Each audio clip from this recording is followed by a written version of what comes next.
All right, hello wine drinking people. Time for more of what I've had to drink yesterday, and always happy to see a great small producer from Napa Valley walk in the back door. My first chance meeting Jeremy Nickel, but we know his dad's handiwork very well. We've been selling the Farniente wines for a long time here at Wine Watch.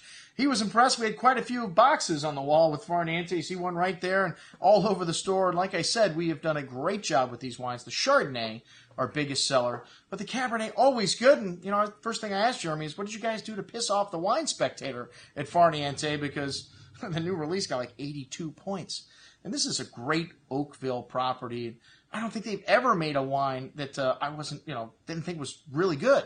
And unfortunately, 82 points is not a really good score for a $100 wine. But, you know, he was bragging about his 96-point review of this wine, or one of the vintages of the Vineyard. And, you know, hey, man, if you're making one of these cult-type wines, which is small production and, you know, high quality, which means high points, you're going to get a couple $100 a bottle, which he started right out of the gate with this wine at $200. Well, not for the half bottles. The half bottles are $100.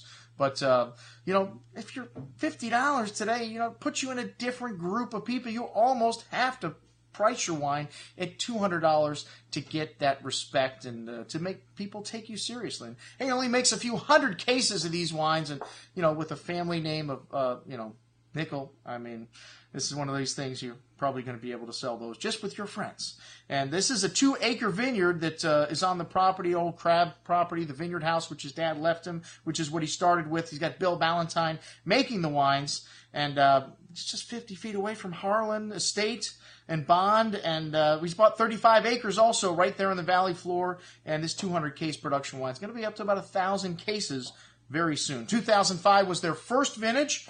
And we didn't taste that wine, but we had the 06, 07, 08, and 09.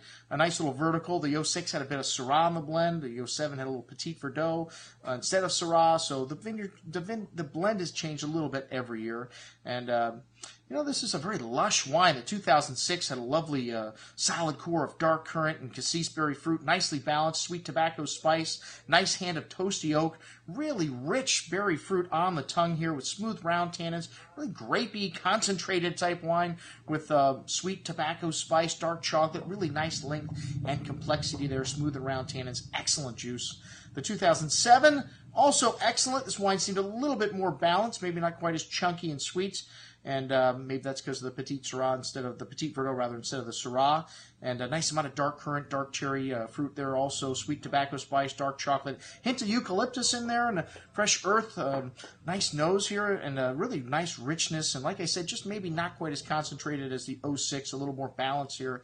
And still have that liqueur-like fruit though. And sweet tannins and spice and floral notes on the finish. Excellent juice. And then the 08s, I think they take a step up in quality with the 08 and the 09 vintage, which I like both of these a little better than 06 and 07. And, you know, this one's 85% Cabernet, 6% Cab Franc, Merlot, and 3% Malbec. Really dark currant, cherry fruit. A lot of nice dark spice, dark mocha, chocolate, fresh proud earth, dark cherry, currant, cassis. Really nice richness here on the nose. And coming through on the palate as well, silky smooth, even though this wine's got tannins. They are somewhat tamed and really drinkable. This wine's got a lot of everything, exotic spices. Really long finish here, echoing that nuance from the nose all the way to the end. And most excellent juice. The 2009, I want to say, you know, both of these 08s and 09s pretty similar in terms of how much I like them. The 09 maybe just a little richer right now.